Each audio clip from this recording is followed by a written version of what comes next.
এবার ইউরোপীয় ইউনিয়নের উপর ক্ষেপেছে ভারতীয় মিডিয়া।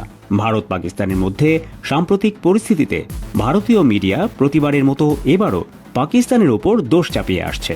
পাকিস্তানকে নিয়ে নানা হুমকি ও বিদ্বেষপূর্ণ বক্তব্য দিচ্ছে ভারতীয় মিডিয়া এবং রাজনীতিবিদরা, কিন্তু বিশ্বজুড়ে কারো কাছ থেকেই কোনো সমর্থন পাচ্ছে না তারা।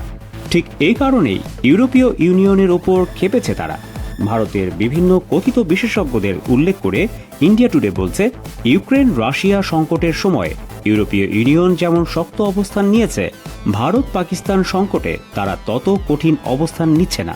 উল্টো আলোচনার মাধ্যমে সমস্যা সমাধানের কথা বলে ইউরোপীয় ইউনিয়ন ভণ্ডামি ও দ্বিচারিতা প্রকাশ করছে। ইউরোপীয় ইউনিয়নের পররাষ্ট্রনীতি প্রধান কাজা ক্যালাস ভারতের পররাষ্ট্রমন্ত্রী জয়শঙ্কর ও পাকিস্তানের পররাষ্ট্রমন্ত্রী ইসাক দারকে ফোন করে উত্তেজনা কমাতে বলেছেন।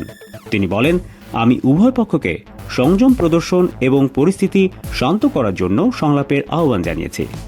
ব্রিটেন, ফ্রান্স, জার্মানি সহ ইউরোপের বেশিরভাগ দেশই এর আগে উত্তেজনা কমানোর জন্য ভারত ও পাকিস্তানের প্রতি আহ্বান জানায়। সর্বশেষ রাশিয়ার পররাষ্ট্রমন্ত্রী সের্গেই লাভরভ দুই দেশের পররাষ্ট্রমন্ত্রীকে ফোন করে উত্তেজনা হ্রাস ও আলোচনার প্রস্তাব দেন। ঘরে বাইরে নিঃসঙ্গ হয়ে পড়া নরেন্দ্র মোদী এবং তার গদি মিডিয়া এই অসহায়ত্ব আর সইতে পারছে না। তাদের এই নিঃসঙ্গতার প্রকাশ ঘটেছে ইউরোপীয় ইউনিয়নের প্রতি ক্ষোভ প্রকাশ করে।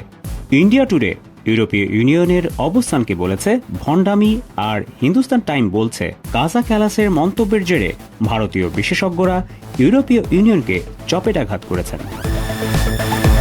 শুধু ইন্ডিয়া টুডে বা হিন্দুস্তান টাইমস নয়, বেশিরভাগ ভারতীয় মিডিয়াই ইউরোপীয় ইউনিয়নের অবস্থানকে ভণ্ডামি বলে উল্লেখ করেছে। ভারত আশা করেছিল ইউক্রেনের মতো ভারতের পাশে এসে দাঁড়াবে ইউরোপীয় ইউনিয়ন, কিন্তু তাদের আশার গুড়ে বালি ঢেলে দিয়েছে ইইউ। শুধু ইইউ কেন, একই ধরনের মন্তব্য করেছে ইউরোপের প্রায় সব দেশ। ব্রিটেন, ফ্রান্স, জার্মানি, ইতালি সহ ইউরোপের প্রতিটি দেশই ভারত ও পাকিস্তানকে সংযমী হতে এবং শান্তিপূর্ণ উপায়ে সমস্যা সমাধানের আহ্বান জানিয়েছে। সর্বশেষ রাশিয়াও একই আহ্বান জানিয়েছে।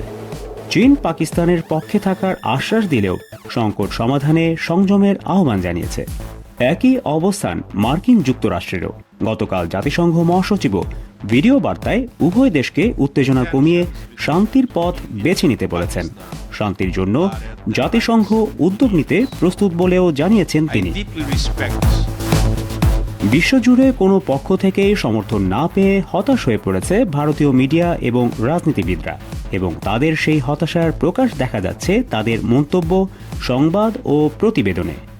ইউরোপীয় ইউনিয়নের মন্তব্যকে ভণ্ডামি বলা ভারতীয় মিডিয়ার হতাশারই বহিঃপ্রকাশ।